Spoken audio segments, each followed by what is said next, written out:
My Week 8 college football top 25, this is going to be a playoff ranking. So what does that mean? The resume matters, but I am ranking these teams in top 25 order by who I think the best 25 teams in football are. So let's get started without further ado. Number 25. Pat Narduzzi has once again shocked the world and put Pittsburgh here at number 25. I think that they have a pretty impressive resume, but when you look at their best wins, one of them is coming with Cincinnati, 2-point win against a rebuilding program, and the next best win is North Carolina, which seems to be in shambles. Now, their quarterback, Eli Holstein, he transfers in from Alabama this year, and he has 15 touchdowns, 5 interceptions on 63% completion. I think that's pretty solid. Pitt has an opportunity to shock the world and shock me by beating SMU and Clemson to finish the season undefeated. I will put much more respect on their name once I see them play what I would view as a tough opponent coming into the last half of this season. So number 25, Pitt.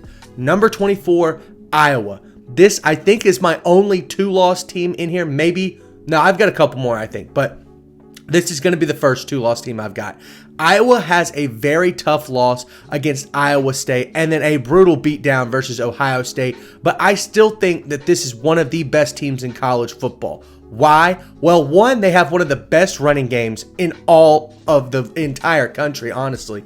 Caleb Johnson, if it wasn't for Ashton Jeanty, would be talked about as the best back in football. And then this Iowa defense is unbelievably underrated. They were able to absolutely clamp Washington this last weekend, and their offense looks pretty competent. They scored over 30 points a game in a couple of games this season. So when you look back from last year, I think that this Iowa team is much improved. Let's move on, though. Number 23, Syracuse. Everybody's hating on the Cuse, but this guy. I'm riding high. Kyle McCord has been unreal. Let's talk about this. He had 346 yards and 2 touchdowns versus NC State. It was the 6th game of this season that he had 300-plus yards passing and multiple touchdowns. And guess how many games they've played so far? 6. He's 6 for 6 on that stat. I think this team has a real opportunity to beat Miami later this year and potentially go to the ACC championship. Watch out for the Cuse. Number 22, Army. This is an awesome ranking, and I love putting them here. The Black Knights are currently 3rd in the country in point differential. They are blowing teams out of the water. They sent UAB packing right after their head coach, Trent Dilfer, had a blowout loss the last weekend, and he said, I can't let this happen to my team again. Well, he did. Army walked in and absolutely trounced UAB, who was on the road. So I think that their retro triple option kind of stuff, it's interesting. They're 3rd in yards per play, which means their offense is so explosive. They're number 1 in red zone touchdown scoring efficiency and number 2 in yards per pass. So not only are they able to run the ball at an efficient level, but their passing offense has been pretty explosive. The team plays smart and disciplined football, and that's what Army's all about. So I'm really proud to put them here at number 22. I hope that they're undefeated going into the game versus Notre Dame. And then I hope that they only have maybe undefeated versus Navy, potentially 1 loss, but still, Army at 22. Number 21, Illinois. Now, we can't forget about the standout performance of the Fighting Illini just yet, even though they had a bye week. Luke Altmaier has proved me wrong over and over again. I think I've mentioned that now in multiple videos, but he's thrown 14 touchdowns and just 1 interception. They have a huge game taking on Michigan at home, and they have a potential to be the 4th best team in the Big Ten. So watch out for that. I think that this Michigan game is going to be a good litmus test to see how far this Illinois team can go into the postseason. Number 20, Boise State. Ashton Jeanty does it once again versus Hawaii. 200-plus total yards and 2 touchdowns. The rest of the team has also been playing really well. I like their quarterback, Maddox. I think their passing game is well above competent, which when you think about a team that relies on one player so heavily, you think, well, the rest of that team is just not that good. Well, Boise State is the exception to the rule and not the rule itself. I think the Broncos have a great chance to win out throughout the rest of this year, especially that game versus UNLV. I love Boise State in that game. They're top 15 in sacks. They have a top 15 defense overall in terms of statistics. And I don't see other teams in the group of 5 competing with what Boise State has got right now. So Boise State at number 20, this will probably be the group of 5 bid for the college football playoffs. Number 19, Nebraska. Outside of Dylan Raiola, there haven't been that many standouts on this Cornhuskers team, but they are 5-1 overall, and I'm pretty damn high on them. I think this game versus Indiana this weekend is going to be fireworks. But overall, they've played team-consistent football, and that is really what their coach, Matt Rule, is all about. I think that Nebraska has a good chance to be the 3rd or 4th best team in the Big Ten. They've got Ohio State, you got Oregon, you got Penn State. Nebraska has a chance to play upset in a lot of these games going forward, so that's why I've got them at number 19. I like their dual-action offense where you run the ball and play Cornhusker football, but then you take the ball, put it in your true freshman's hands, and let him sling it. So Nebraska at number 19. Number 18, everybody has slept on them. I talked about people sleeping on the Cuse. People are sleeping on SMU. I have said it over and over and over again. Looking back at their schedule every week, SMU has a more impressive resume as the weeks go on. After a slow start versus Nevada, SMU has had a couple of blowouts against some pretty good teams. And then they go on the road and get a gutsy win versus Louisville, and I think established themselves firmly in the top 25. Now, however, SMU's defense has been letting up and giving up quite a few points, and I think that just kind of comes with the territory when you have an offensive-minded head coach in Rhett Lashley, but their offense has been performing well above the grade that you would expect SMU to have in their first season of Power 4. Their one loss is to BYU, which, surprise, surprise, will be further down this list, so let's keep going. Oh, speaking of that, number 17, Indiana. Mind-blowing season so far. Kurt Cignetti, I mean, is he one of the best coaches in college football right now? Seriously, I mean, this guy has absolutely torn teams apart on the offensive side of the football. I want to talk about their quarterback, Curtis Rourke. He's playing like a top 10 quarterback in the country. Let's talk about what he finished with on Saturday. 380 yards, 3 touchdowns, no interceptions on 75% completion percentage. This is unreal. This is unheard of. I've never seen a team in their first season under a new head coach absolutely torch the competition without being a blue blood. Indiana has played phenomenally, and I think they're going to continue to do so throughout the rest of the year. Watch out, ladies and gentlemen. This Indiana team could shock your favorite team. So that's why I got them at number 17. Number 16, BYU. The Cougars absolutely dismantled Arizona. I was very high on that Arizona Wildcats team, and BYU has done that to multiple teams that I've been high on, including Kansas State, who I've got further down this list. I am extremely impressed with what they're doing. Now, they're still top 5 in luck, and I think they might be for the rest of the year, but one thing about the luck factor is you get something that bounces your way, you still have to take advantage of it, and BYU has done that over and over again. Kalani Sitake, is he one of the best coaches in the Big 12? Nobody's been talking about that, but this team, they play disciplined football, they play for each other, and it's really awesome to see a team that everybody was very low on in the season have a spark and just take over a conference like they have so far. That's why I've got BYU at 16. I think that their offense has been above average, but not great, but their defense has just been absolutely phenomenal. So that's why I got them in number 16. Number 15, Ole Miss. Everybody else has got Ole Miss lower. I'm telling you right now, this Ole Miss team is still pretty damn good. LSU has a very talented defense. I know they haven't played like it in the past year and a half, 2 years, but I'm telling you, they're really, really good. Ole Miss, couple of disappointing losses versus LSU in overtime and versus Kentucky at home. Both of those games were decided by less than 4 points, so I'm not going to put too much stock into losing those games. I think that the offense has got some major problems, especially in the red zone versus LSU. Ole Miss got into the red zone 5 times, and they only scored a touchdown on one of those drives. They had a turnover on downs, a missed field goal, and then 2 field goals. So unacceptable red zone performance from the Rebels. I honestly thought that they outplayed LSU for the majority of the game, but they could not deal the striking blow to end them, and that's why LSU was able to survive and win there at the end. So, Ole Miss at number 15, I think this team still has a chance to beat Georgia at home, but right now they've got to solve some major issues in the red zone. Number 14, Kansas State. The Wildcats finally came alive on the road, playing a very tough Colorado team. I was super happy to see Avery Johnson tear it up versus Colorado. Now, Colorado's defense, I think I talked about this last week. They are not the best, but their red zone efficiency and turnovers were out of this world. They were both top 10, and Kansas State finally proved that that was an outlying statistic. They scored 31 points, and they had it both ways. They went up big on Colorado 21-7. They lost that lead, went down 24-28, and had a great game-winning couple of plays.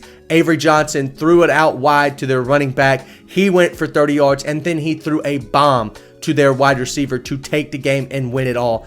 I think Kansas State is one of the Big 12 contenders, and by that I mean they're the second best. So I think they have a chance at a college football playoff spot. They just have to win out for the rest of the season. That's why I've got them in number 14. Number 13, Tennessee. Watching how Nico Iamaleava, has struggled so much against Arkansas and that had me worried. But now he struggled again against Florida, and now I'm smashing the panic button.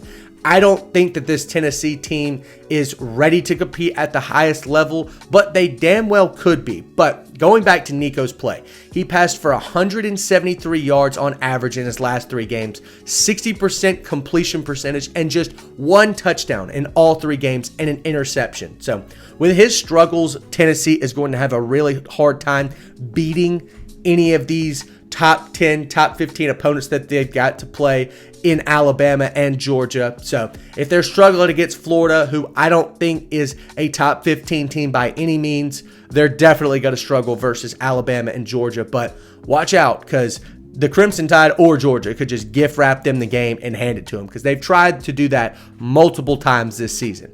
I digress. Let's move on. Number 12, Iowa State.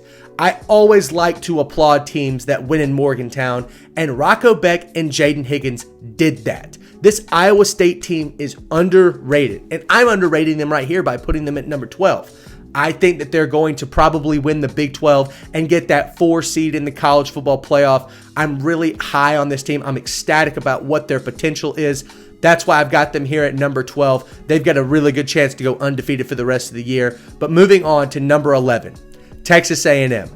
This is probably the highest that anybody's got Texas A&M right now. I'm telling you, this is one of the best teams in college football. So far, they have done an amazing job with controlling what they can control. They had a very disappointing start to the season with Notre Dame, but that was with a young and inexperienced quarterback, a new head coach, a new defensive scheme. So I'm a firm believer that Mike Elko is up for the coach of the year, because since then, the defense has not allowed more than 23 points, which only Texas and Iowa State can say in the top 12. So I'm extremely surprised and just outright impressed with what Texas A&M has been able to do. They've beaten the dog out of a couple teams, including Missouri, which a lot of people had in their top 10 for most of the season.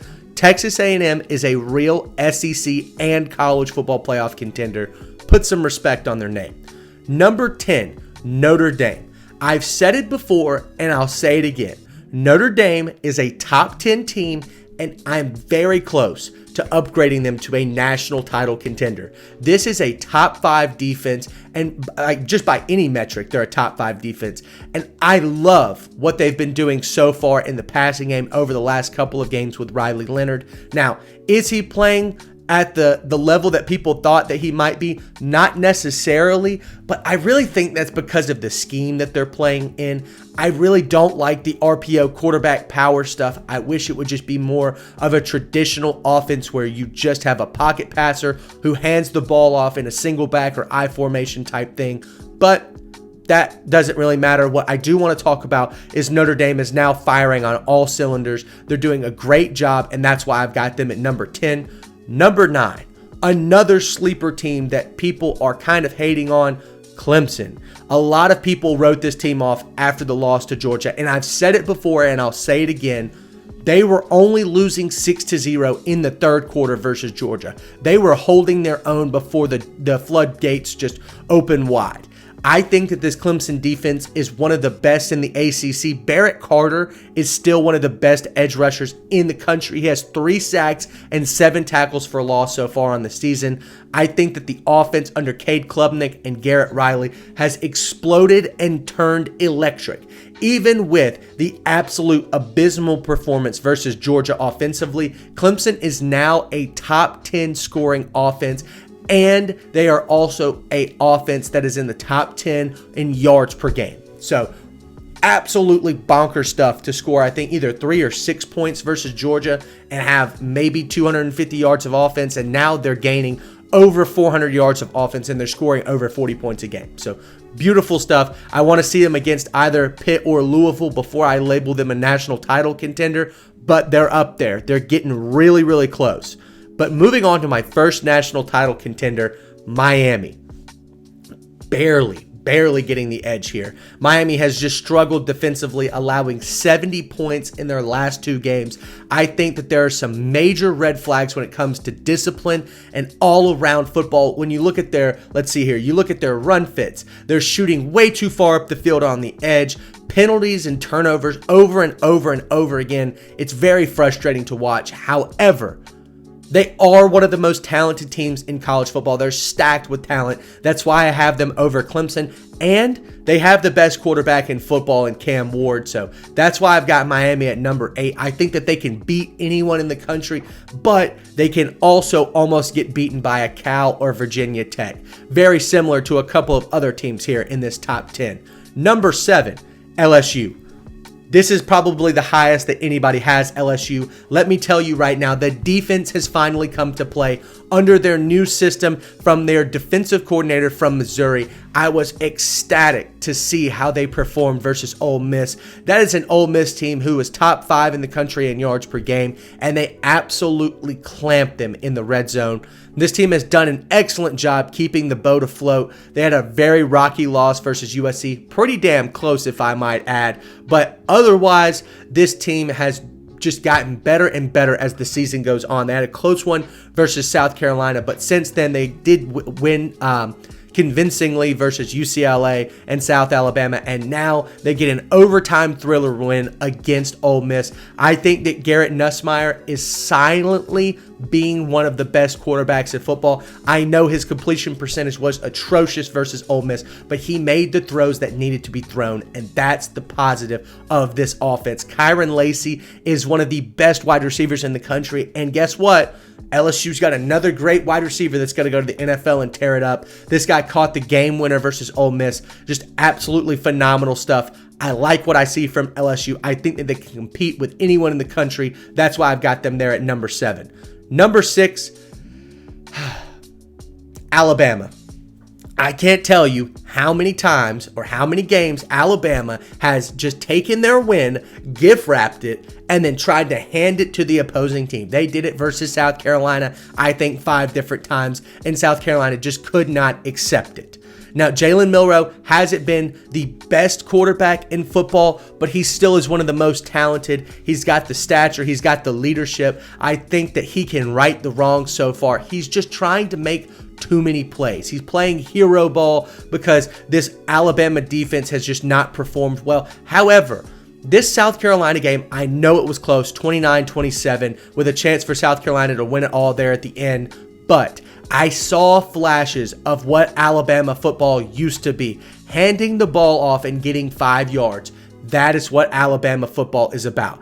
I would rather them run the ball 100 times for 2.7 yards per carry than have 3 touchdowns of 40-yard plus passes. I think that Alabama needs to get back to traditional football, and they can win versus anyone. Their explosive plays, of course, are exciting, and I love to watch them because they're incredible once-in-a-lifetime type performances, especially from the 17-year-old Ryan Williams, but they need to play more traditional football. That's all I'm going to say about that. Alabama at number 6. Number 5, Penn State. I thought Penn State to begin the year would go 11-1, and now I'm thinking they could potentially go 12-0. Even though USC is 3-3, I think they might be the best 3-3 team in the country, and they had a pretty impressive win, Penn State did, over USC. Now, Drew Aller finally started to unleash his arm talent, and everybody got to see it. Although he threw 3 interceptions, he still went nuclear. I think he threw for over 300 yards and 2 touchdowns. I thought he played pretty well. And a massive, massive shout out to the best tight end in all of college football, Tyler Warren. Let me read this real quick. 17 catches. I think that's a record for tight ends. 224 yards and a touchdown. Gadget guy all throughout the entire field, throughout the entire game, on the entire offense. Tyler Warren, MVP of that game. He 1,000% got a game ball for that performance. Penn State at number 5. They can beat Ohio State at home. Number 4, Georgia. One more drive and Georgia would be undefeated. I think some of the issues in the playmaking category are significant and they raise some red flags, but Carson Beck, regardless, is going to sling the rock. He is no stranger to that. He has 2 400-yard games. I am thinking that he's still an overrated quarterback prospect, but he still can perform at a very high level. This Georgia defense has been pretty disappointing throughout the season so far. I was really high on the talent level that they had. I thought that they were going to pitch like an Alabama 2015 type shutout season. They have not, but I firmly believe that Kirby Smart is still a top 5 coach in college football, and he can right the wrongs of this ship. So Georgia at number 4, I think that they can compete with anyone, especially here in the top 3.